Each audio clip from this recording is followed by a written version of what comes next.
नमो अरिहन्ताणं नमो सिद्धानं नमो आयुर्यानं नमो विद्यायानं नमो लोये सवसाहुणम्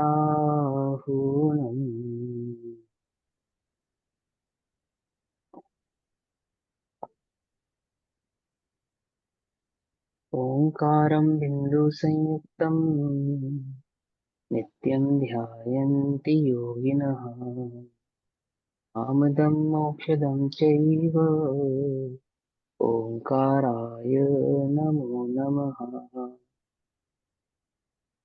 मङ्गलं भगवान् वीरो मङ्गलं गौतमो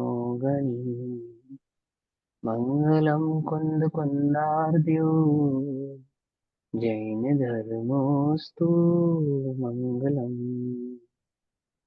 सर्वमङ्गलमाङ्गल्यं सर्वकल्याणकारकम् सदानां सर्वधर्माणां जैनं जयतु शासनम्।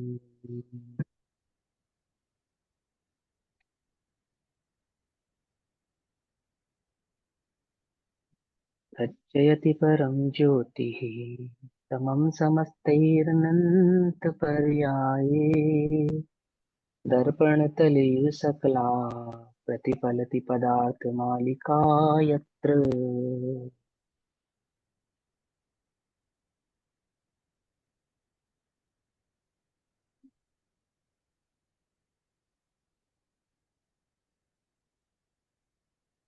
हमारी रात्रिकालीन कक्षा का विषय चल रहा है ये पुरुषार्थ सिद्धि उपाय।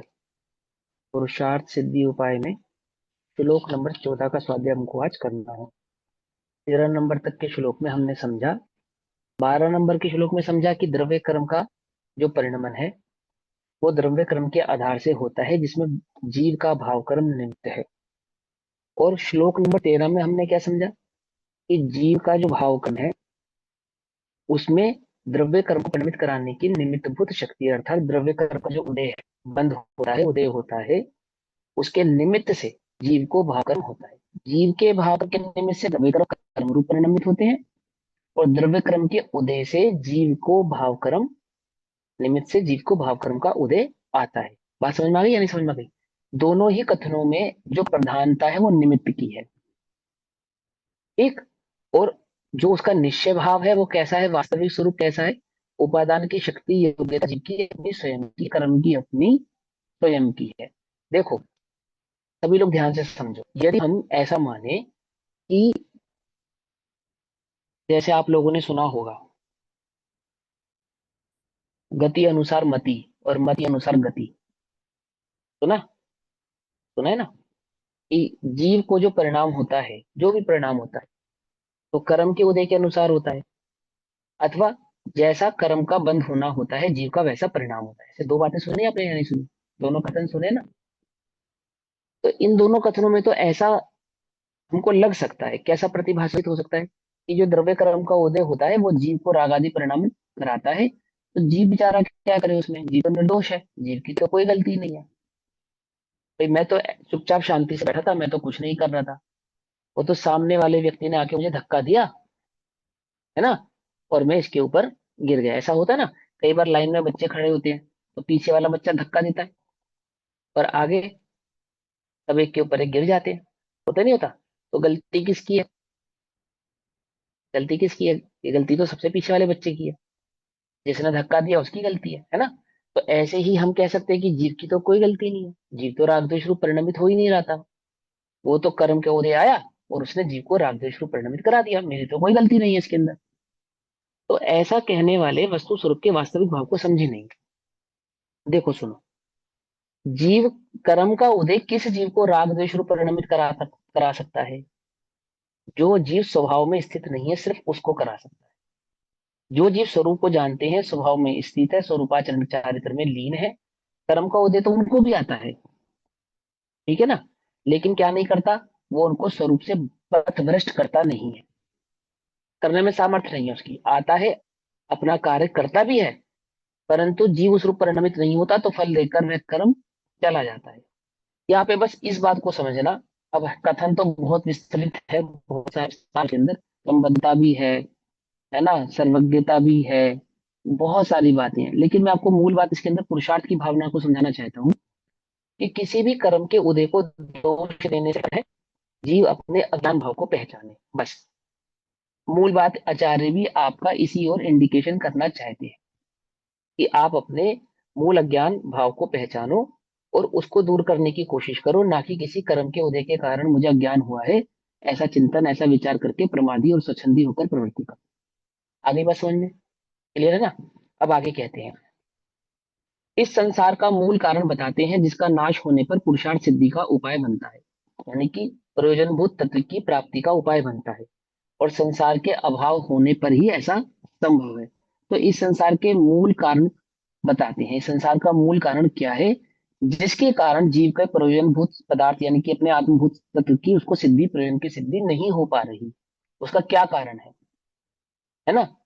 कलश नंबर 13 और कलश, कलश कहना या श्लोक कहना, श्लोक नंबर 13, श्लोक नंबर 12, इन दोनों भावों को ही 14 नंबर के कलश से आप बहुत अच्छे से समझ सकते हैं, इंटरलिंक्ड है ये। जब 14 नंबर के कलश में क्या बताने वाले हैं हमको, इस संसार का मूल कारण बताते हैं। अभी हमको मूल कारण क्या समझ में आता है कि कर्म के उदय के कारण जीव राग द्वेष करता है, और जीव के राग द्वेष के कारण कर्म के उदय में, कर्म में कर्म रूप परिणति प्रवृत्ति होती है, पुद्गल द्रव्य में कर्म रूप परिणमित परिणमित हो जाता है। ये लगता है ना अपने को, उन दोनों के निमित्त भाव को हमने पकड़ा, समझा कि भैया वो निमित्त की अपेक्षा से कथन है, कर्ता कर्म संबंध की अपेक्षा से कथन नहीं है। क्लियर है ना ये बात? कोई डाउट तो नहीं है ना? है ना? देखो, मैं इसको एज अ प्रवचन नहीं पढ़ा रहा हूँ, मैं आपको इसको एज अ कक्षा पढ़ा हूँ। मैं चाहता हूं कि वो जो जो मूल बात है उसको आप कभी भूले नहीं, उसको पकड़ के रखें, तभी वो आगे की जो गाथाएं आने वाली हैं या श्लोक आने वाले हैं वो हमें बहुत अच्छे से समझ में आएंगे। ठीक। अगर हम इन सिद्धांतों में चूक करेंगे तो हमें हमेशा प्रश्न खड़ा रहेगा। जैसे कोई कहेगा कर्म के उदय के कारण जीव को राग द्वेष होता है, तो अपने को भी लगने लगता है हाँ भाई बात तो सही है, लेकिन हम वहां पे उस बात को अंतरंग में, अपने अंतरंग में इस बात को हाईलाइट नहीं कर पाते कि भैया वो निमित्त की अपेक्षा से कथन है, ना कि कर्ता कर्म की अपेक्षा से। हाईलाइट होना चाहिए ना हमारे अंदर में कि वो जो कथन है वो निमित्त का है, कर्ता कर्म नहीं है, वास्तविक नहीं है। लेकिन हम उसको ग्रैप कैसे करते हैं कि मानो वास्तव में कर्म के उदय ने ही मुझे राग द्वेष करा दिया हो, मैं तो निर्दोष हूं, मेरी तो कोई गलती नहीं है। अब स्वभाव की अपेक्षा से तो निर्दोष हूं ही। ठीक है ना? देखो, समय सार जी में जो 14 भाव राग द्वेष परिणाम आदि मिथ्यात्वादी परिणाम पुद्गल के कहे, समय सार जी में भी कहे कि वो पुद्गल के हैं, जीव के नहीं है। लेकिन जीव के अज्ञान भाव का कर्ता किसको कहा? वो पुद्गल को नहीं कहा, वो जीव को ही कहा। ठीक है ना? राग द्वेष मिथ्यात्वादी के परिणाम भले पुद्गल के हैं, लेकिन अज्ञानता तो जीव की अपनी है। कोई कर्म तो देने तुझे नहीं भुला दिया कि तू जीव है, तेरे ही पुरुषार्थ की कमी के कारण तुझे नहीं मालूम कि तेरा रूप स्वरूप क्या है। अभी बस समझ में नहीं, समझ में आई? है ना? जैसे लोक में कोई ऊंचा आचरण व्यक्ति, ऊंचा ऊंचे कुल का व्यक्ति नीच आचरण करे, तो उसको क्या क्या शिक्षा देते हैं कि भैया कम से कम अपने कुल की मर्यादा को तो ध्यान रखो। कोई जैनी होकर शराब पीवे, जैनी होकर रात्रि भोजन करे, तो लोग क्या कहते हैं कि भाई कोई अन्य जन रात्रि भोजन करता होता तो भी बात समझ में आती थी, तुम जैनी होकर रात्रि भोजन करते हो, ऐसा कहते नहीं कहते? कहते ना? तो वहां उसको किसका बहुमान कहते हैं? उसके कुल का, कि तू किस धर्म का, किस कुल का, किस जाति का व्यक्ति है, इस धर्म, इस कुल, इस जाति के व्यक्ति को ये कार्य करने योग्य नहीं है, ऐसा कहते नहीं कहते? ऐसे ही आचार्य कहते हैं भैया तू जीव जाति का द्रव्य है, ज्ञान तेरा लक्षण है, अज्ञान रूप परिणमित होना ये तेरा कर्म है क्या, ये तेरा कार्य है क्या? ये क्या करता है तू? ये तो तेरी ही भूल है कि नहीं, वो मेरे दोस्तों ने मुझे जबरदस्ती, वो दोस्तों की संगति के कारण मैं बिगड़ गया। अरे, ऊंचे कुल वाले व्यक्ति नीच कुल के लोगों से दोस्ती नहीं करते। अब कुल का मतलब यहाँ पे वो नहीं है जातिवाद, आचरण, नीचे आचरण वाले को नीच कुल कहते हैं। जिसका आचरण नीचा हो उसको नीचा कुल कहते हैं, जिसका आचरण ऊंचा हो उसको ऊंचा कुल कहते हैं। तो नीच आचरण वाले व्यक्तियों के साथ दोस्ती नहीं करनी चाहिए। कक्षा में, स्कूल में नहीं पढ़ाते ये बात? एक मछली सारे तालाब को गंदा कर देती है। सिखाते नहीं सिखाते, जैसी संगत वैसी रंगत। ये तो स्कूल में भी सिखाया जाता है, इसमें धर्म की शिक्षा क्या है? ऐसे ही तूने संगत किसकी की? किसकी की तूने संगत, बोल? किसकी? अपनी की या परखी की? किसकी की? किसकी संगति में तुझे रहना चाहिए था? यदि बाहर में भी किसी की संगति चाहिए थी, तो सत्संग शुद्धाचरण श्रुत अभ्यास आत्म भावना, है ना, पूजा की लाइनों में आती है ना, विसर्जन पाठ में। सत्संग शुद्धाचरण श्रुत अभ्यास और आत्म भावना। तो सत्संग, संगति तो सत्संग पुरुषों की होनी चाहिए थी, सज्जनों की होनी चाहिए थी। और तूने किसकी संगति रखी? उदय को गुरु को शास्त्र की संगति रखी, अथवा मिथ्यावादियों की संगति रखी। और दृष्टि की अपेक्षा से कहे तो स्वभाव की संगति ना रख के प्रभाव की संगति करी। तो सब उठता है ना, सबसे पहले सुबह उठते हो तुम, तो किसका संग करते हो? सर्वप्रथम किसका संग करते हो? बोलो। सर्वप्रथम किसका संग करते हो? अरे बोलो ना। हम नवकार बे मंत्र शरीर। बोलते हैं। अरे संग किसका करते हो? बोलते तो पता नहीं क्या क्या हो। संग बोल तो किसका पा करते हो? रहे हैं, संग नौकार पूछो। मंत्री भी तो पा रहे हैं। शरीर का। हाँ, कि भैया हम नौकार का सुबह ही सबसे करते पहले उठ के हैं। नवकार मंत्र पंच परमेष्टि भगवान का स्मरण करते हैं। तो पूछो अपने वो अंतर भी मन पा से रहे हैं। कि नमो रियंताणम बोलते हैं और नमो लोय सवे सवर्णम पर आ जाते हैं, बीच में चार कहाँ चले जाते हैं पता ही नहीं चलता। समझे सबसे ना? पहले उठ के तो भगवान अपने ध्यान छोड़ना, करते हैं। करते ना, पंच परमेष्टि भगवान का स्मरण करते हैं। पंच परमेष्टि भगवान के शरण में किसका संग करते हो? पंच परमेष्टि का संग करते हो। तो पंच परमेष्टि का संग करने का मतलब है तो अपना संग करना। क्या कहा? पंच परमेष्टि भगवान का संग करने का तात्पर्य तो हुआ अपना संग करना। लेकिन हम तो देह का संग करते हैं। हमारे शरीर में सुबह उठते साथ जो प्रमाद है, आलस है, अभी नींद बाकी है, सर्दी है, गर्मी है, भूख है, प्यास है, आदि आदि के जितने भी विकल्प अंतरंग में चलते हैं, वो किसके संग के विकल्प हैं? वो आत्मा के संग के विकल्प हैं या देह के संग के विकल्प है? मैं नहीं कह रहा आप मुनिराज हो गए, छठे सातवें गुण सामर्थ्य हो गए, आपको ये विकल्प नहीं आते, लेकिन ये अपने आप से पूछने वाली बात है कि हाँ, ये तो पर का संग है। और ये पर का संग मुझे किसी कर्म के वजह ने नहीं कराया, ये मेरे अज्ञान, मेरे प्रमाद के कारण ही हुआ है। ऐसा समझे? इस प्रमाद को त्यागेगा कौन? मैं स्वयं। इस अज्ञान को त्यागेगा कौन? मैं स्वयं। समझे? भेद विज्ञान की परिपाटी को समझना पड़ेगा, किसे कहते हैं। समझे? बहती धारा के साथ नहीं बहना पड़ता, बहती धारा के विपरीत बहना पड़ता है, उसका नाम भेद विज्ञान है। अब वास्तव में बात यह है कि वही बहती धारा है जो संसार के लिए विपरीत है। वास्तविक बहती धारा तो वही है जो संसार को विपरीत लगती है, लेकिन वो सहज है, ये विपरीत है जो हमें देह आदि की स्वभावों के संयोगों की भावना या धारणा देती है। ठीक, अब सुनो। तो इस संसार का मूल कारण क्या है वो बतलाएंगे। तो किसमें बताएंगे? श्लोक नंबर 14 में। एवमयं क्रम कृते भावैरसमा हितोऽपि योक्तिव प्रतिभाति बालिशानां प्रतिभासः स खलु भव बीजम्। अब देखो, ये बड़े ध्यान से समझना। ये प्रतिभास नाम का शब्द, ये अभी आपने चैतन्य चर्चा की में भी पढ़ा होगा, आजकल बड़ा प्रचलन में है ना। और अभी समय सारजी में भी प्रतिभा शब्द आया है। प्रतिभास का अर्थ होता है जानना।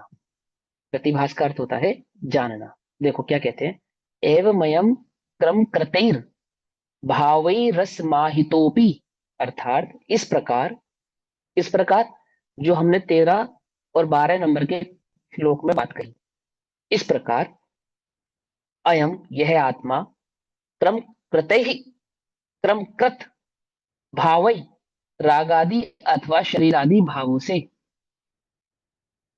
असमाहित अपि, संयुक्त न होने पर भी, बड़े ध्यान से समझना, संयुक्त ना होने पर भी मतलब ना तो ये आत्मा शरीर से जुड़ा है और ना ही ये आत्मा द्रव्य कर्म से जुड़ा है। यह आत्मा, ना तो इसका संबंध इस शरीर के साथ है और ना ही इस आत्मा का, मुझ आत्मा का द्रव्य कर्मों के साथ ही कोई संबंध है। निमित्त नैमित्तिक संबंध तो है हमारा। निमित्त नैमित्तिक का मतलब क्या होता है? कहने भर का। जैसे मामा का मित्र क्या होता है? मामा। समझे या नहीं समझे? मामा का मित्र हमारा क्या होता है? मामा ही होता है ना। चाचा का मित्र हमारा चाचा होता है ना, होता है। चाचा होता है या नहीं होता है? ये वास्तव में नहीं होता है, कहने भर का संबंध होता है।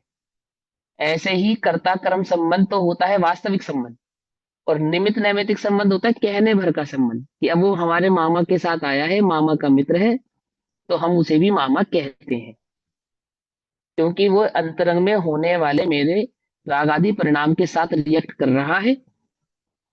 तो हम उसको भी कर्म के उदय को इस निमित्त भाव से मेरे राग आदि भाव का कर्ता कहते हैं। है नहीं? है नहीं? पकड़ में ही बात, नहीं पकड़ में ही। ऐसे ही यहाँ क्या कहते हैं, कि इस प्रकार कि हमने आपको श्लोक नंबर 13 और श्लोक नंबर 12 में निमित्त नैमित्तिक भाव समझाया, और वहां पे आपको साथ ही ये समझा दिया कि अपने आप करता हुआ वहां पर का निमित्त है। तो इस प्रकार क्या समझ में आया आपको बात, कि इस प्रकार यह आत्मा क्रमकृत कर्म के द्वारा किए गए राग आदि अथवा शरीर आदि भावों से, राग आदि ना इसका स्वभाव है, न शरीर आदि इसका स्वभाव है, से संयुक्त ना होने पर भी, संग, संग करना है ना, संग युक्त, जुड़ना, युक्त माने जुड़ना, किसके साथ जुड़ना, कि पहली बात तो ये समझो कि रागादि भाव के साथ इसका कोई संयुक्त यानी कि संबंध नहीं है, और ना ही उस कर्म के उदय के साथ इसका कोई संबंध है। पहले तो आप ये समझो, तो नहीं होने पर भी क्या समझा रहे हैं हमको, इस संसार के मूल कारण को बदला रहे हैं। संसार का मूल कारण क्या है, कि जिसके साथ इसका कोई संबंध नहीं है, किसके साथ, एक तो शरीरादि के साथ और एक रागादि भावों के साथ इसका कोई संबंध नहीं है, ऐसा होने पर भी अज्ञान जीवों को, अर्थात जिन्हें वस्तु स्वरूप की खबर नहीं है, ऐसे जीवों को क्या बतला रहे हैं, संसार के परिभ्रमण का कारण बतला रहे हैं। क्या कारण निकल कर आया यहाँ पे, अज्ञान, अज्ञानी जीवों को। मैं अज्ञानी हूं या ज्ञानी हूं, पूछो अपने आप से, कि भैया 3 साल तो हो गए पढ़ते पढ़ते, अज्ञानी होऊंगा। क्यों? परमागम ऑनर्स का रिजल्ट आने के बाद हम ज्ञानी हो जाएंगे या नहीं हो जाएंगे? अगर हम उसमें पास हो गए तो तब तो हम अपने को ज्ञानी कह सकते हैं ना, या नहीं? बोलो, कि भैया ये कैसी बात कर रहे हो, अभी भी ज्ञान हमारे पास ऐसी ऐसी डिग्री है। एक पीएचडी करे बैठे हैं, हम नहीं है ज्ञानी तो कौन है ज्ञानी? क्यों? ज्ञानी तो सब लगता है तक अपने को, नहीं ज्ञानी। लगता है? हाँ।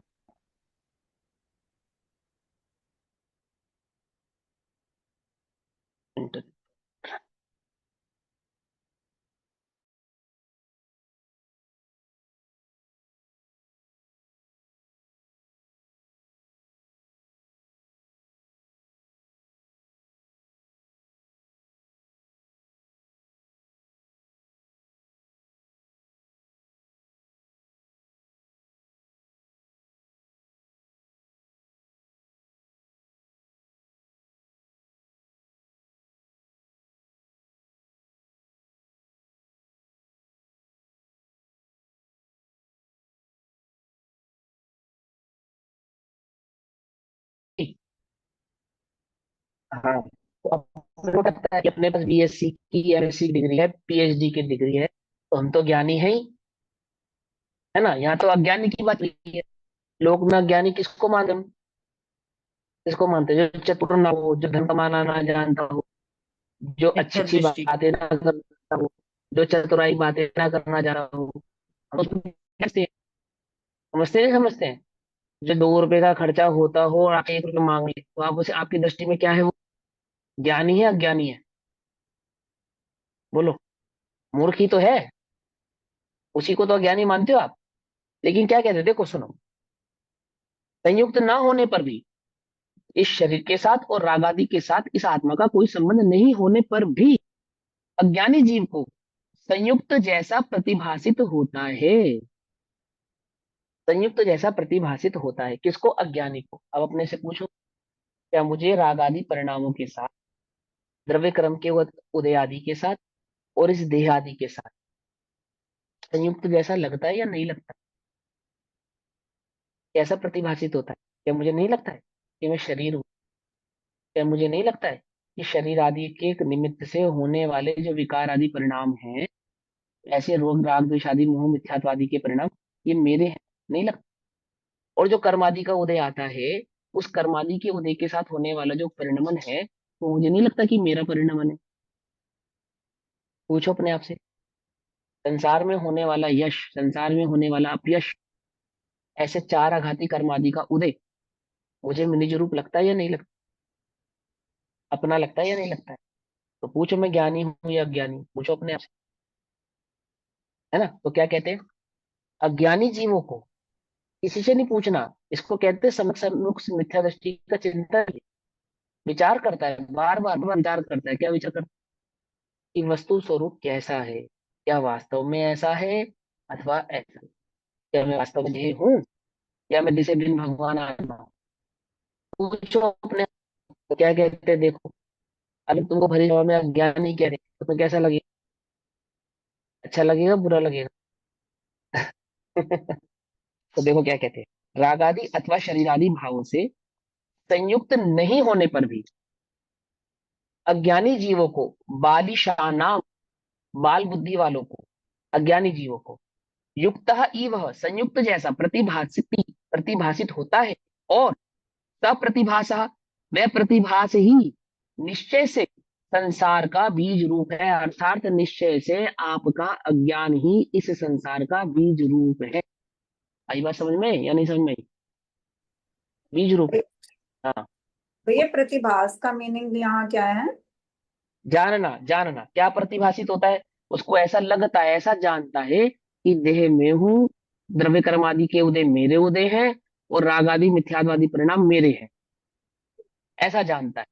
लगना, जानना, प्रतिभाषित हो रहा, जैसे हमको प्रतिभास होता है ना, अनुभव, ऐसा अनुभव करना।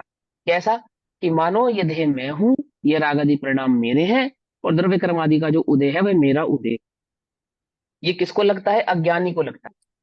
वास्तव में यह अज्ञान ही संसार का बीज रूप कारण है। कलश नंबर 14 समझ में आई बात, नहीं समझ में आई? पुरुषार्थ सिद्धि उपाय का 14 नंबर श्लोक क्या कहता है? भैया आपका अज्ञान। प्रतिभास को भ्रम भी कह सकते हैं। नहीं नहीं नहीं, प्रतिभास का नाम भ्रम नहीं है।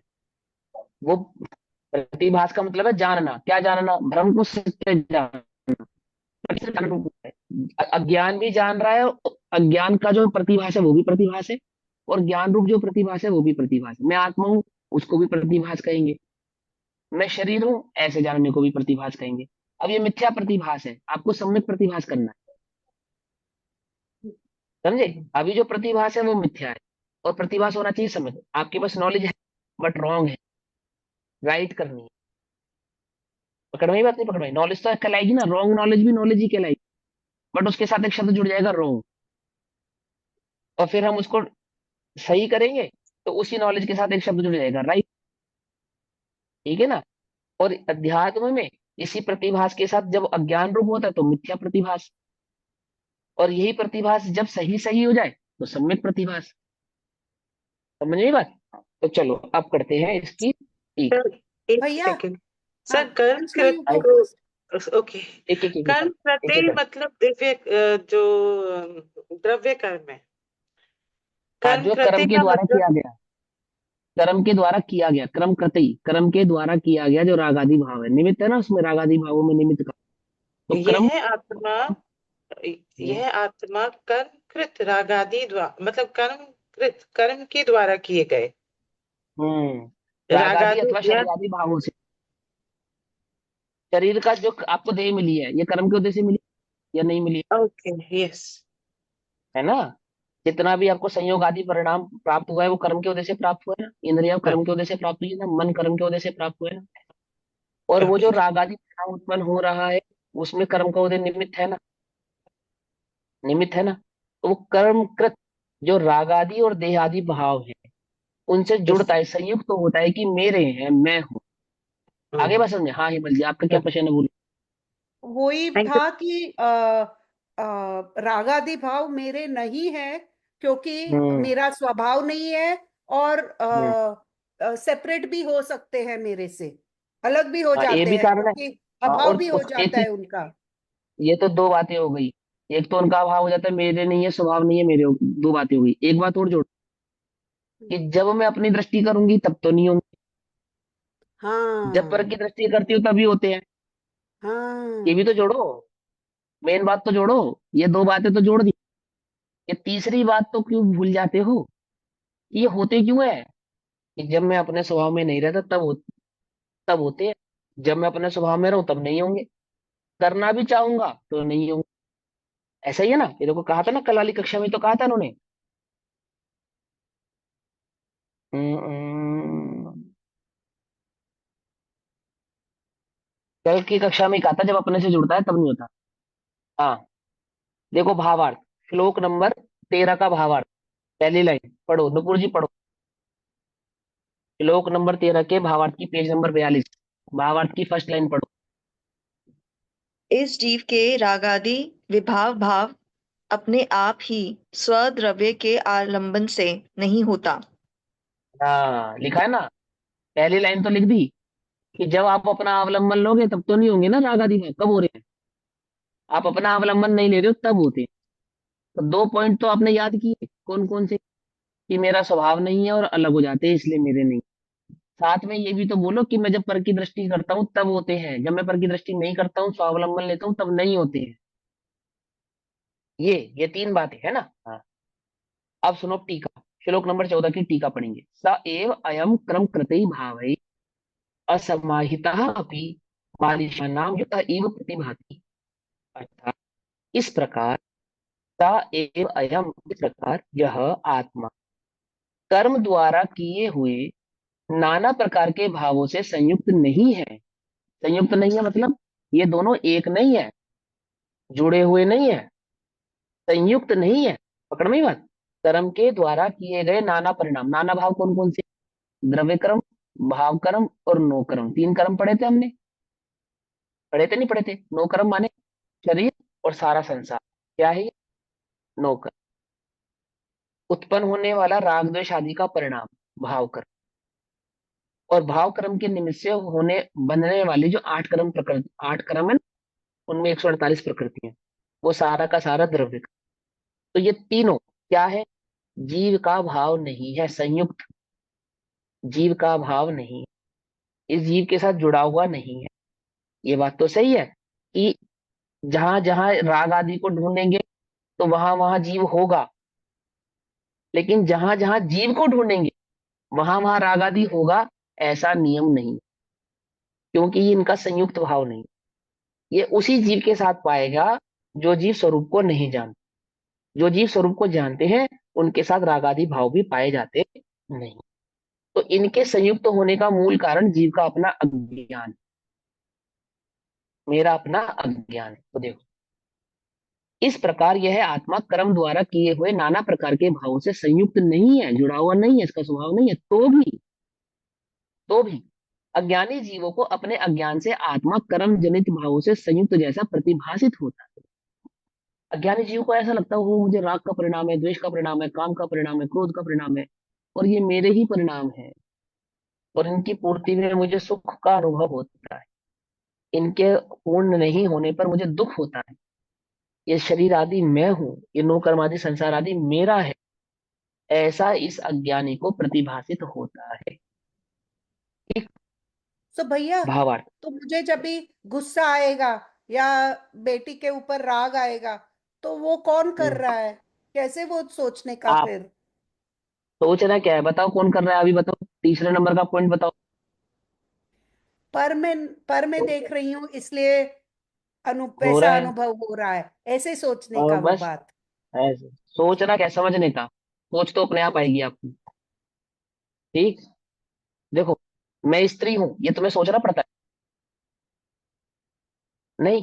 तो अपने आप ही आती है, स्त्री संबंधी परिणाम अपने आप ही आते हैं ना, सोचने तो नहीं पड़ते। तो मैं आत्मा हूं, ये सोचना क्यों पड़ता है? क्योंकि अब समझे या नहीं मिथ्या समझे? है ना, इतने टाइम का संस्कार है कि मैं ये हूँ, उसके क्योंकि वजह हम से हो वस्तु रहा है। स्वरूप को ठीक से समझने में अपने उपयोग को नहीं लगा रहे। ये अनादि के संसार संस्कार इसका कारण नहीं है, नहीं है और नहीं। समझे? अनादि का संस्कार कारण होता तो जीव को संवेदन प्रकट करने में भी फिर अनादि का समय लगता। अनादि का पुरुषार्थ काम आता, एक समय का पुरुषार्थ काम नहीं आता। एक समय का पुरुषार्थ अनादि के संसार का अभाव करता है या नहीं करता है? एक समय की कमाई को अनंत काल खाएगा। कैसे कम काम करता है? क्योंकि अनादि का संस्कार कोई काम नहीं करेगा आपसे। ये बात ठीक है, सबकी सुनी अनुभूत परिचित भोग बंधन की कथा, पर से विभक्त इस आत्म की उपलब्धि केवल सुलभ ना, है ना, क्या सुलभ नहीं है? तुम्हें वास्तविक वस्तु स्वरूप को समझने में बुद्धि नहीं लगा रही बस। और कोई अनादि के संस्कार के कारण ऐसा हो रहा है, कर्म के उदय के कारण ऐसा हो रहा है, और भाई हम कोशिश तो कर रहे हैं और नहीं हो रहा है, ये सब बेकार की बातें, ये नहीं है। ये सब मिथ्यावादियों की बातें हैं, समझे, प्रमादियों की बातें हैं। देखो मैं बड़ी बात नहीं कह रहा हूँ, इसी भाव में सब में दर्शन पकड़ करके जाऊंगे, इसी भाव में, समझे। इस मेरी मुस्कान में व्यंग नहीं समझना, मेरी मुस्कान में सच्चाई समझना, ईमानदारी से। यदि तुम सही प्रकार से वस्तु स्वरूप का निर्णय करो तो ये काम तुम्हारा है, और तुम सम्यक दर्शन के अधिकारी हो। ये साक्षात केवली भगवान कहते हैं, जो वस्तु स्वरूप को सही प्रकार से समझता है उसे सम्यक दर्शन की प्राप्ति अवश्य ही होती है। आचार्य देव कह रहे हैं, ये रहे हम मोक्ष अधिकारी, हम कह रहे हैं तुमसे ऐसा, हमें भरोसा है उनकी बात का, बिल्कुल होता है। ठीक, तो ये अनादि का संस्कार नहीं है, मैंने वस्तु स्वरूप को समझने में त्रुटि की है, मैं ठीक से समझूं तो बात समझ में आएगी। अब नमक सो की डली मुंह एक्चुअली में रख के भैया, मिठास में स्वाद नहीं आएगा, है ना। इत, बोलो अभी बोलो। भी गलती कर रही हूं, ऐसे ही सोचने का है वो, फिर तो। कुछ ना कुछ गलती हो रही है, ढूंढो क्या गलती हो रही है। गलती भैया नहीं बताएंगे, गलती आपको खुद ढूंढनी पड़ेगी। सुनो, इस प्रकार यह आत्मा कर्म द्वारा किए हुए नाना प्रकार के भावों से संयुक्त नहीं है, तो भी अज्ञानी जीवों को अपने अज्ञान से आत्मा कर्म जनित से संयुक्त जैसा प्रतिभासित होता है। अब भावार्थ पढ़ो। पहले ऐसा कहा गया कि पुद्गल कर्म का कारणभूत रागादि भाव है, कि जीव जो रागादि भाव करता है वो पुद्गल कर्म का उसमें निमित्त होता है, यानी पुद्गल कर्म के उदय के कारण करता है, और रागादि भाव का कारणभूत पुद्गल कर्म का है। तो पहले तो आपने ये कहा था श्लोक नंबर 13 में और श्लोक नंबर 12 में, भाव कर्म का करता द्रव्य कर्म को और द्रव्य कर्म का करता भाव कर्म को। कर्ता कहा था या निमित्त कहा था? निमित्त कहा था, निमित्त। तुमने कर्ता समझा है, समझे। प्रश्न क्या कह रहे हैं कि आपने तो पहले ऐसा कहा था कि हमने निमित्त ही कहा था, कर्ता नहीं कहा था, और तुमने कर्ता कर्म और निमित्त नैमित्तिक भाव को नहीं समझने के कारण निमित्त को कर्ता समझ लिया। ये तो तुम्हारा ज्ञान। और क्या है तुम्हारा ज्ञान, देखो। पहले ऐसा कहा गया है कि पुद्गल कर्म का कारणभूत रागादि भाव है, और रागादि भाव का कारणभूत पुद्गल कर्म है, पहले तो ऐसा कहा गया है। इसलिए यह आत्मा निज स्वभाव भाव की अपेक्षा, इसलिए जो पहले आपको कहा गया था, अब वो समझो। इसलिए यह आत्मा निज स्वभाव भाव की अपेक्षा कर्म जनित नाना प्रकार के भावों से भिन्न ही चैतन्य मात्र वस्तु है। आप इसलिए ये बात समझो कि जो हमने पहले आपसे कही थी कि पुद्गल कर्म के उदय के कारण भाव कर्म, और भाव कर्म के उदय के कारण पुद्गल कर्म, समझे। ये जो हमने आपसे बात कही थी, जो हमने आपसे आपसे पहले कहा, वास्तविक बात क्या है? कि वास्तविक बात यह है कि ये आत्मा स्वभाव की अपेक्षा से, यदि इस आत्मा की ओर ही देखा जाए, किसी निमित्त की तरफ ना देखा जाए, ना तो हम भाव कर्म के निमित्त की तरफ देखें और ना हम द्रव्य कर्म के निमित्त की तरफ देखें, यदि हम वास्तविक वस्तु की तरफ देखें, दृष्टि हम अपनी एक्चुअल पोजीशन पे लेकर आए, सही स्वरूप पे लेकर आए, तो हमें ये बात समझ में आएगी कि ये जो आत्मा है, यदि इसको स्वभाव से देखा जाए तो ये कर्म जनित नाना प्रकार के भावों से भिन्न एक चैतन्य वस्तु मात्र है। आत्मा एक अलग द्रव्य है, उद्गल एक अलग द्रव्य है। उद्गल का परिणमन एक अलग द्रव्य का परिणमन, आत्मा का परिणमन एक अलग द्रव्य का परिणमन है। पहले तो आप ये समझो। अब आगे क्या कहते हैं, जिस प्रकार लाल फूल के निमित्त से स्फटिक लाल रंग रूप परिणमन करता है। कल हमने उदाहरण समझा था क्रिस्टल का, कि मान के चलो कोई क्रिस्टल है और आप उसको लाल कपड़े पे रख दो, तो कैसा दिखने लगता है? लाल दिखने लगता है। अब प्रश्न ये है कि क्रिस्टल लाल है या नहीं? लाल कपड़े पे रखा हुआ वो क्रिस्टल जो लाल प्रतिभासित हो रहा है, क्या वह लाल है या नहीं? ये प्रश्न है। तो आपने झट कह दिया नहीं। तो आपने कैसे कह दिया नहीं? हमें तो लाल दिख रहा है। कि लाल दिख रहा है इसका निषेध नहीं है, इसका निषेध नहीं है, वो लाल है इसका निषेध है ना। तो हम दूसरा प्रश्न पूछेंगे, फिर लाल क्यों दिख, तब आप हमें झट किसका ज्ञान कराओगे? निमित्त का, कि भैया वो लाल कपड़े पे रखा है इसलिए लाल दिख रहा है। ऐसे निमित्त का ज्ञान कराया ना आपने तुरंत। तो आप भी दो बातें कह रहे हो ना, कि हमने पूछा क्रिस्टल लाल है क्या, तो जिसको क्रिस्टल के स्वभाव की खबर नहीं है, ऐसा अज्ञानी जगत में क्रिस्टल को लाल है ऐसा मानता है, वो क्या कहेगा ये लाल है, तो क्रिस्टल लाल नहीं है, कि भैया ये लाल नहीं है, ऐसे समझेंगे ना उसको, लाल नहीं, ऐसे कहेंगे ना। और जो स्वरूप को जानता है वो तो ऐसा प्रश्न खड़ा करेगा ही नहीं। हाँ हाँ हेमल जी बताओ क्या पूछा है, अनम्यूट तो करो आप।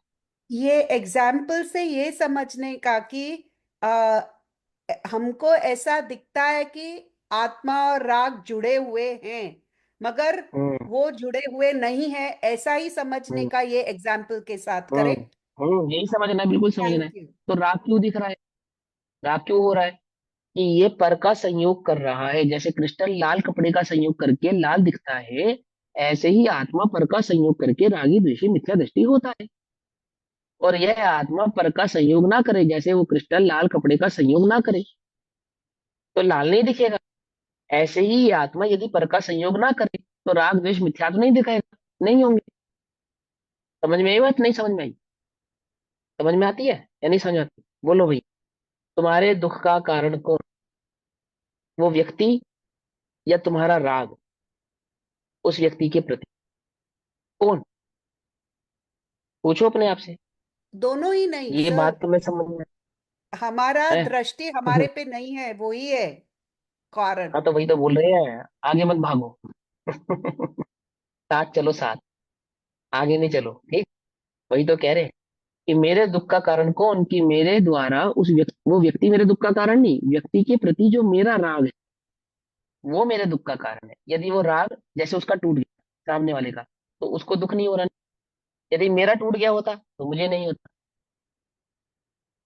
आई बात समझ में नहीं आई, सामने वाले व्यक्ति का राग हमसे टूट गया तो हमें छोड़ने का, हमारे वियोग का उसको दुख नहीं, और हमारा राग टूट गया होता तो उसके वियोग का हमें दुख होता या नहीं होता, नहीं होता, सिंपल सी बात है, सीधी सीधी सी बनी बनाई बात है। ऐसे ही संसार में इस आत्मा के दुख का कारण कौन है, इसका ज्ञान। वो जो राग द्वेष मिथ्यात्व आदि उत्पन्न हो रहे हैं, वो जो परम सुख बुद्धि है, ऐसे अज्ञान के कारण हो रहे हैं। यदि वह नहीं होता तो वे राग द्वेष मिथ्यात्व आदि के परिणाम भी नहीं होते, सिंपल, ठीक। तो क्या कहते हैं, जिस प्रकार लाल फूल के निमित्त से स्फटिक लाल रंग रूप परिणमन करता है, परंतु वह लाल रंग स्फटिक का निज स्वभाव नहीं है, स्फटिक कभी लाल होता नहीं है, जो लाल होता है उसे स्फटिक कहते भी नहीं है, स्फटिक तो उसे ही कहते हैं जो क्रिस्टल होता है, ठीक है ना।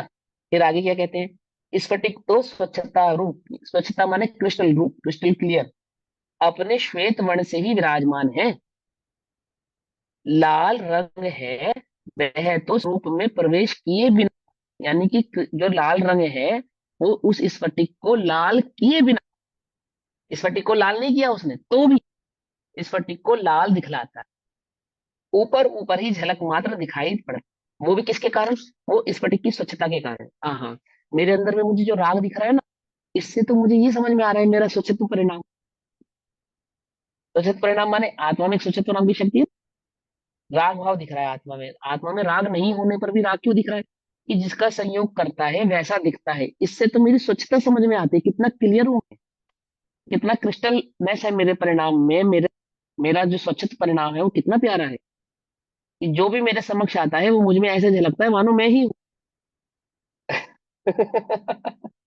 परंतु मैं वास्तव में उस रूप नहीं हूँ, ये तो ज्ञानी जानते हैं, समझे या नहीं समझ में ये बात। ये ज्ञान में कैसे झलकते हैं, मानो ज्ञान नहीं गे ही हो, पर वास्तव में तो ज्ञानी ही जानते हैं कि वहां ज्ञान के सिवा अन्य कुछ भाव नहीं। तो ज्ञेय की दृष्टि करके भी उन्हें अपने स्वच्छता की ही खबर होती है, ज्ञेय की खबर नहीं होती। कुछ बात समझ में आई या नहीं आई, जब ज्ञेय दिखाई दिए, जब हमने दर्पण में अपने चेहरे को देखा तो हमें क्या समझ में आया, ये दर्पण है, क्या कहा, कुछ समझ में आई बात, नहीं समझ में आई? जब तुम दर्पण ढूंढो कि दर्पण कहाँ है, तो कहाँ कैसे दिखाई देता है कि दर्पण है,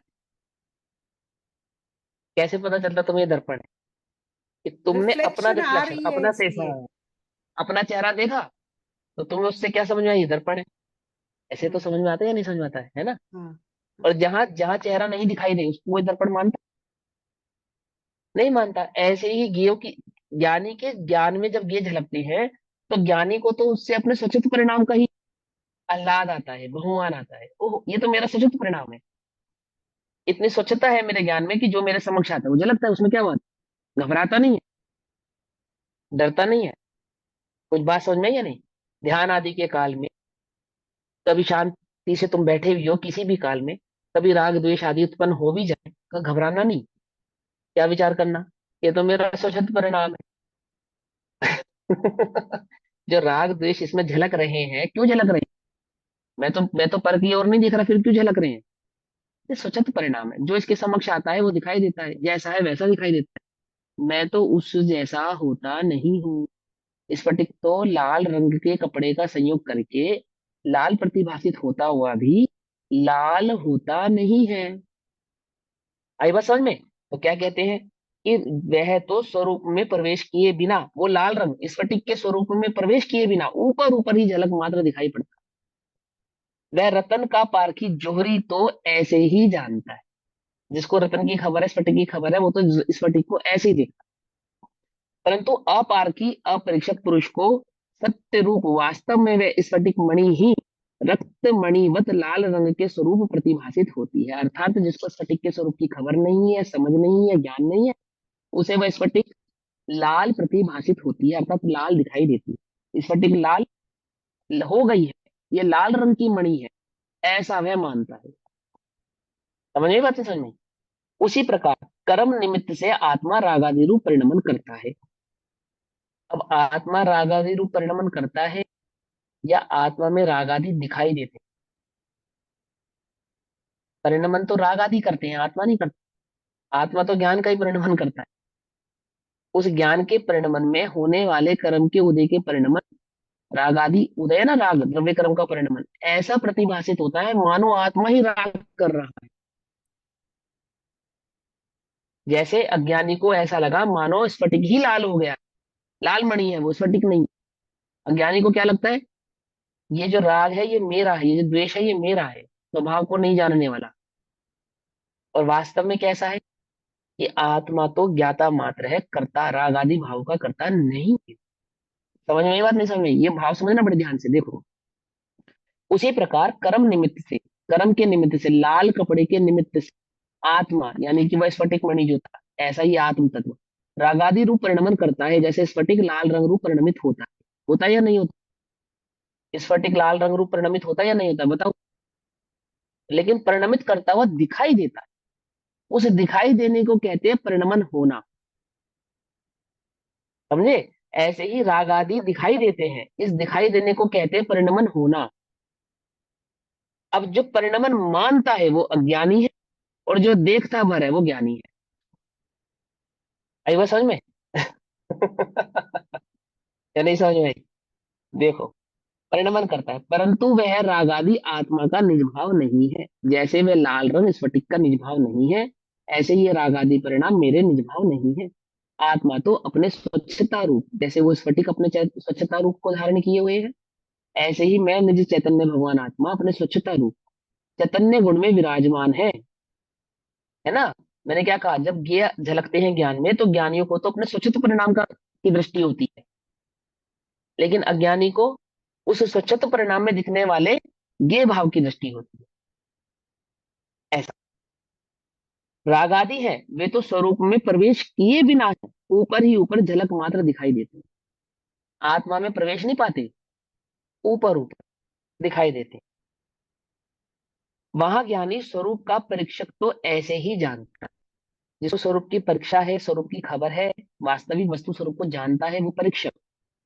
आप परीक्षक हैं या नहीं? हम वस्तु स्वरूप के परीक्षक हैं या नहीं? यदि हैं तो हम कैसे जाने, कैसा जानना चाहिए हमको? और यदि हम इसके विपरीत जान रहे हैं तो इसका मतलब हम स्वरूप के परीक्षक नहीं हैं। कुछ बात समझ में आई या नहीं समझ में? तो क्या कहते हैं, महाज्ञानी स्वरूप का परीक्षक तो ऐसे ही जानता है, किंतु अपरीक्षक अपारकी पुरुषों को सतरूप अर्थात वास्तव में वह आत्मा उद्गल कर्मवत रागादि स्वरूप ही प्रतिभासित होता उन्हें ऐसा ही लगता है कि ये राग आदि मिथ्यात्वादी परिणाम मेरे ही है, ये द्रव्य कर्म आदि नौकर्म आदि भाव मेरे ही है, और इनकी प्रवृत्ति मेरी ही प्रवृत्ति है, मैं ही हूं, ऐसा अपने को उनसे भिन्न जान पाता नहीं। प्रश्न, आपने ही तो रागादि भावों को जीवकृत कहा था, अब यहाँ उन्हें क्रमकृत कैसे कहते हो?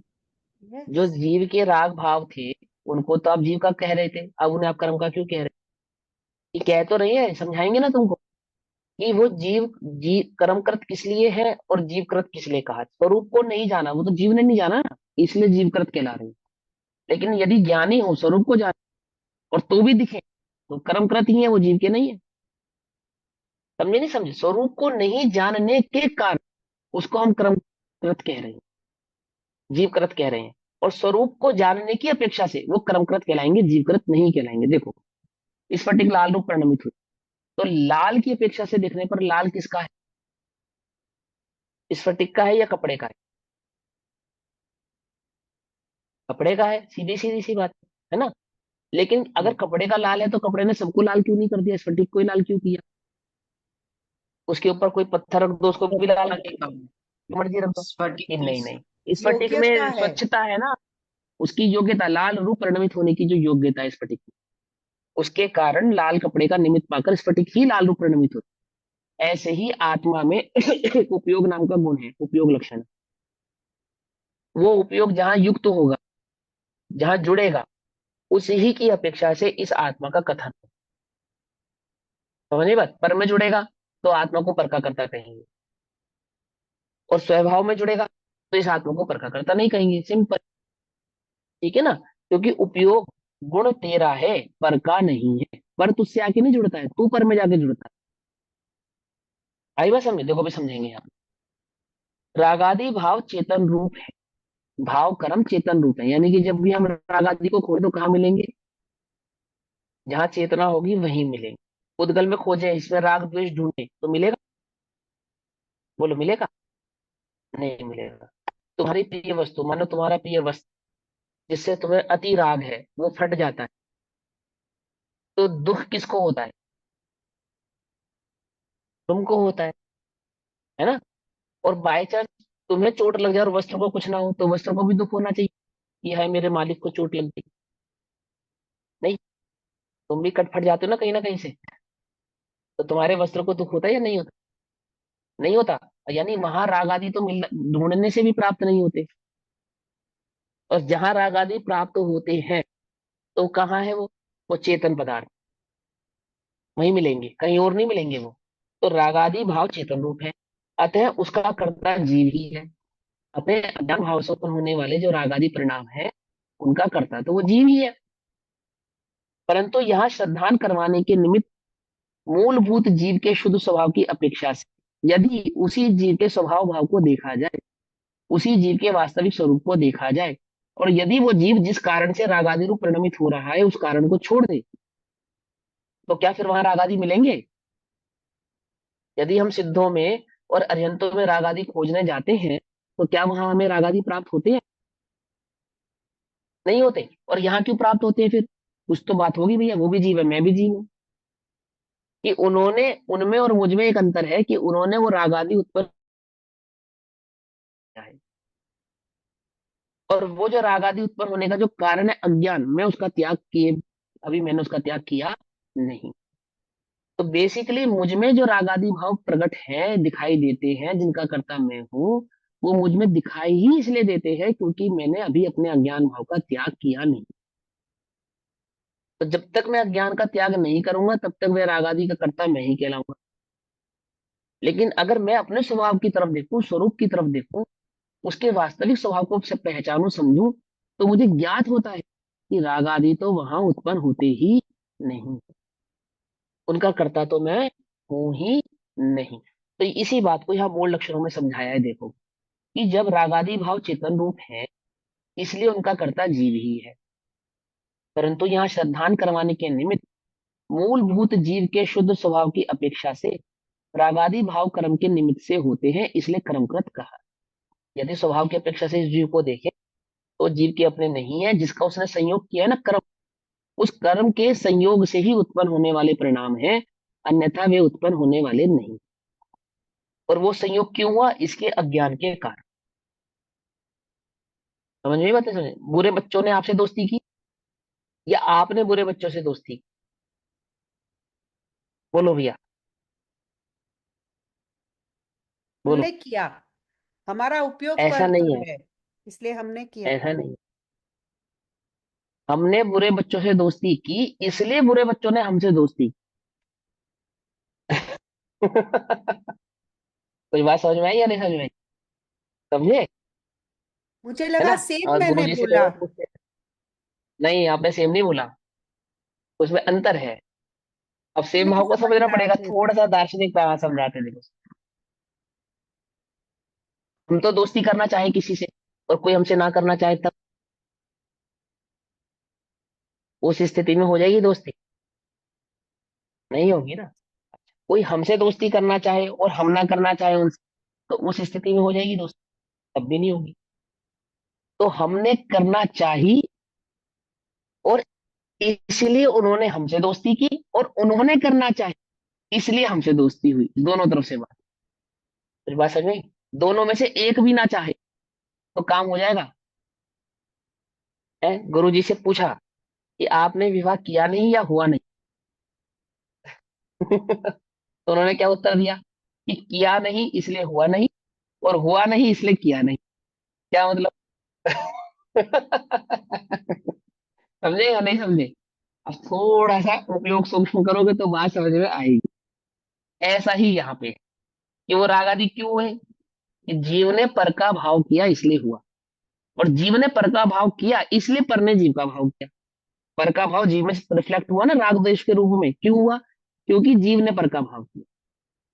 और यदि वो जीव पर भाव नहीं करता, तो पर का वो जो राग द्वेष रूपी परिणाम है ना, वो जीव में रिफ्लेक्ट भी नहीं करता। तो रिफ्लेक्ट करने की ताकत मेरी, रिफ्लेक्ट होने की ताकत पर की, और हम दोनों की रिफ्लेक्शन देने की मेरी ताकत, रिफ्लेक्ट होने की पर की ताकत, इन दोनों के बीच में काम करेगा मेरा ज्ञान। इन दोनों के बीच में काम कौन करेगा? मेरा ज्ञान। क्यों भाई आपने अपने बच्चे को डांटा, तूने बुरे बच्चों से दोस्ती क्यों की? तो आपके बच्चे ने ये जवाब दिया कि मम्मी मैंने उनसे दोस्ती नहीं की, उन्होंने मुझसे दोस्ती की। तो आप स्वीकार करोगे या नहीं करोगे उसकी इस बात को? बोलो, आप क्या बोलोगे? उन्होंने की थी तो तूने मना क्यों नहीं की? ऐसे कहोगे नहीं कहोगे? ऐसे कहोगे ना? भाई वो तो करेंगे, तूने क्यों की ये बता। तू मना कर देता, ऐसे तो जवाब दोगे। तो आपने कहा कि मेरे को राग द्वेष परिणाम हुए। बोले किसके कारण हुए? बोले पुद्गल कर्म के उदय के कारण हुए। ऐसे कैसे पुद्गल कर्म के उदय के कारण हुए? सिद्धों को तो नहीं हुए। तूने उनका भाव किया, पर का भाव किया इसलिए हुए। तू मत करता पर का भाव तो नहीं होते। ऐसा ही है ना? आप ऐसा नहीं कह सकते कि उसने मेरा भाव किया इसलिए मुझे हुए। समझे? तो आपको हुए उसका कारण भी बतलाएंगे कि आपका बच्चा बुरा कैसे हो गया, कि बुरे बच्चों की संगति में रहकर बुरा हो गया, ये भी बतलाओगे। लेकिन मैं इस बात का प्रॉमिस करती हूँ, क्या ये बुरा नहीं है? ये इनकी संगति छोड़ देगा ना, तो इससे ज्यादा अच्छा बच्चा आपको प्राप्त होने वाला नहीं। ऐसा कहती नहीं माँ, कहती है कि ये इन बुरे बच्चों का सहयोग छोड़ देगा, मैं जिम्मेदारी लेती हूँ, और आप देखना आपको स्कूल में इससे ज्यादा अच्छा बच्चा नहीं मिलेगा। ऐसा कहती है माँ, नहीं कहती? ऐसे ही आचार्य देव हमसे कहते हैं, श्री भगवंत हमसे कहते हैं, ये आत्मा तो शुद्ध चेतन रूप भगवान आत्मा है, ये राग द्वेष का कर्ता नहीं है। ये हो तो रहे हैं, ये तो इसने प्रभाव किया है इसलिए हो रहे हैं। अभी देखो ये प्रभाव छोड़े तो आपको इसका शुद्ध चैतन्य स्वरूप भगवान आत्म स्वरूप ना नजर आए तो क्या? ये गारंटी ले रहे हैं कौन? श्री भगवान ये गारंटी ले रहे हैं, अरहंत केवली साक्षात तमोशरण में ये गारंटी ले रहे हैं। क्या कह रहे हैं? तो सो इंद्र की हाजरी में भगवान तुमसे कहे छे, "हे प्रभु तुम भगवान छो।" है गुरुदेव के वचन, कितने प्यारे वचन। क्या कह रही है वो माँ? कि मेरा बच्चा सबसे अच्छा बच्चा है, इसने ये गंदे बच्चों की दोस्ती कर ली इसलिए बुरी हरकत की है। मैं जिम्मेदारी लेती हूँ कि ये अब आगे से ऐसा नहीं करेंगे। तो क्या उपाय हम पहला करेंगे कि पहले इसकी संगति तोड़ेंगे, उसके बाद इसको सुधारना पड़ेगा। नहीं, ये तो सुधरा हुआ ही है। कुछ बात समझ में आई या नहीं आई? ऐसे ही ये राग द्वेष किसने किया? किया तो इस आत्मा ने है। पर नहीं नहीं नहीं नहीं नहीं, इसने पर का संयोग किया है इसलिए हुआ है, इसलिए हुआ है। ना हो इसके लिए क्या करे कि पर का संयोग छोड़े, अज्ञान को छोड़े, तो राग द्वेष उत्पन्न होने वाले नहीं है। आई बात समझ में नहीं आई? इसका ये इसने नहीं किया, इनके इनके साथ रहकर ये गलती कर दी। ऐसे ही है था, तो ऐसे यहाँ पे कहा कि इसलिए कर्मकृत कहा। स्वभाव से देखने पर वे जीव के प्राप्त होते नहीं है। जैसे किसी मनुष्य को भूत व्यंतर लगा हो, तो वह मनुष्य उस भूत के निमित्त से नाना प्रकार की विपरीत चेष्टाएं करता है। उन चेष्टाओं का करता तो वह मनुष्य ही है, परंतु वे चेष्टाएं मनुष्य का निज भाव नहीं है, इसलिए उन्हें भूतकृत कहते हैं। ठीक है ना? अब ये उदाहरण आपको लगेगा ये सारे उदाहरण कैसे आ रहे हैं, कहीं तो आ रहे मंत्र का, कहीं आ रहा भूत का है। जिस काल में ये बात लिखी गई है ना, उस काल में ये उदाहरण आम थे, तो लोगों को इस प्रकार के उदाहरण दिए। अब हमने आपको जो उदाहरण दिया ना, भूत, बच्चे का भूत क्या है, बुरी संगति, वो उसका भूत है। तो उसका भूत उतारने के लिए क्या करते हैं, संगति से दूर ले जाते हैं। और वो जो हरकत कर रहा है, वो बुरी संगति के कारण कर रहा है। बुरी संगति छोड़ेगा तो इस प्रकार की हरकत करना भी बंद कर दे। जिसकी भाषा बिगड़ गई है, जिसका चाल चलन बिगड़ गया है, जिसका तौर तरीका बिगड़ गया है, वो बुरों की संगति के कारण हुआ। अच्छों की संगति करने, बुरों की संगति छोड़ने पर ये अपने चाल ढाल रंग रूप को बदल ले, बोल चाल को बदल देगा। ऐसे उसी प्रकार यह जीव कर्म के निमित्त से नाना प्रकार विपरीत भाव रूप परिणमन करता है। उन भावों का करता तो जीव ही है। ये जो गलती हुई है बच्चे से, इस बच्चे की है। ये आत्मा जो राग द्वेष उत्पन्न हुआ है, इस आत्मा का ही है, परंतु वह जीव के निज भाव नहीं है, परंतु ये बच्चे का स्वभाव नहीं है, परंतु ये इस आत्मा का स्वभाव भाव नहीं है। अतः उन भावों को कर्मकृत कहते हैं। ये तो इनकी संगति के कारण हो गया, इनकी संगति नहीं की होती तो ये गलत हरकत नहीं करता।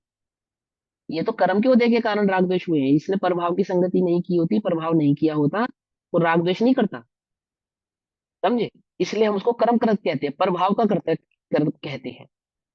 अथवा कर्मकृत की जो नाना प्रकार की पर्याय, वर्ण गंध रस स्पर्श कर्म नोकर्म देव नारक मनुष्य त्रिंश शरीर सहनन संस्थान आदि, वेद आदि पुत्र मित्र मकान धन धन्य आदि, ये सब शुद्धात्मा प्रत्यक्ष भिन्न ही है। माने वे जितने भी आप भावों को पुद्गल का आत्मा का कह रहे हो, ध्यान से देखने पर तो वे सभी के सभी इस आत्मा से भिन्न ही है। चाहे शरीर देख लो, चाहे चार गतियां देख लो, चाहे आठ कर्म देख लो, चाहे 148 प्रकृतियां देख लो, और चाहे आप इन भाव कर्मों को देख लो, आप जिसको भी देख लो वो आत्मा से आपको भिन्न ही दिखाई देने वाला है, यदि उस आत्मा को आप स्वभाव से देखेंगे तो। ठीक। जिस प्रकार कोई मनुष्य अज्ञानी गुरु के कहने से एकांत झोपड़ी में बैठकर भैंसे का ध्यान करने लगे। अब ये उदाहरण समझने वाला एक समय हो गया, अब ये उदाहरण समझने वाला है ना? ये उदाहरण समय हो गया तो मैं आपको कल समझाऊंगा। उदाहरण बहुत अच्छा है, जैसा ध्यान करता है वैसा ही अपने को मानने लगता है, ऐसा उदाहरण है ये। अच्छा उदाहरण। लेकिन अभी हमारा समय हुआ तो उसको हम कल पढ़ेंगे। तब तक के लिए सभी को जय जिनेन्द्र। ओम नमः सिद्धेभ्य। निज निधि निज में बताई, यहाँ अनंत उपकार, उसके लिए जिनवानी माँ को वंदना।